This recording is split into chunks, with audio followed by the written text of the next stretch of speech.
কড়াইটা গরম হয়ে গেছে, আমি মুগ ডালটা ভেজে নেব শুকনো কড়াইতে। চিংড়ি মাছগুলো দিয়ে দেবো, এবার এগুলোকে ভেজে নেব। এবার এই মশলাটাকে ভালো করে কষিয়ে নেব। এবার এতে আমি জল দিয়ে দেবো।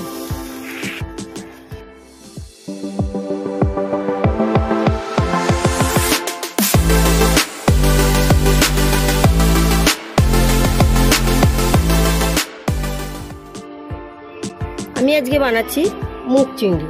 তো মুগ চিংড়ি বানানোর জন্য আমি চিংড়ি মাছ নিয়েছি, মুগ ডাল, গোটা জিরে, গোটা গরম মশলা, শুকনো লঙ্কা, হলুদ, জিরের গুঁড়ো, নুন, ধনের গুঁড়ো, কাশ্মীরি লঙ্কার গুঁড়ো। কড়াইটা গরম হয়ে গেছে, আমি মুগ ডালটা ভেজে নেব শুকনো কড়াইতে।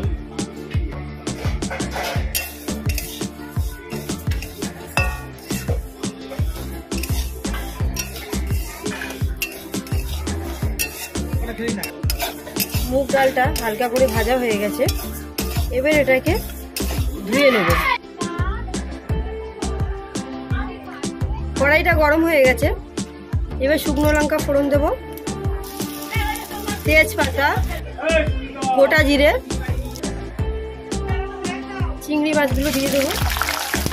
এবার এগুলোকে ভেজে নেব।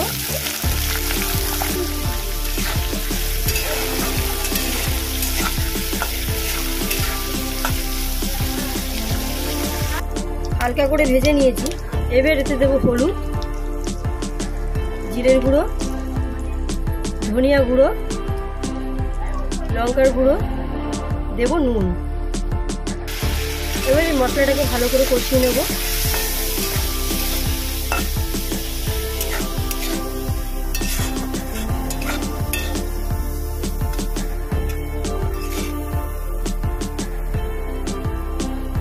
মশলাটা হয়ে গেছে, এবার এতে ডালটা দিয়ে দেবো। এবার এটাকে ভালো করে মিশিয়ে নেব।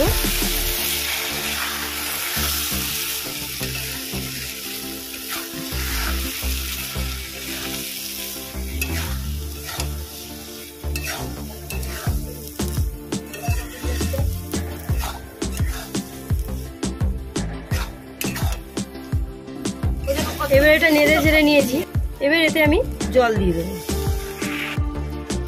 এবার এটাকে মিশিয়ে নেব।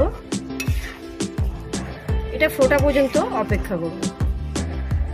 5 মিনিট বাদে চলে এসেছি, আমাদের এটা হয়ে গেছে। এর মধ্যে দেব 1/2 চামচ পরিমাণে চিনি, 1 চামচ ঘি।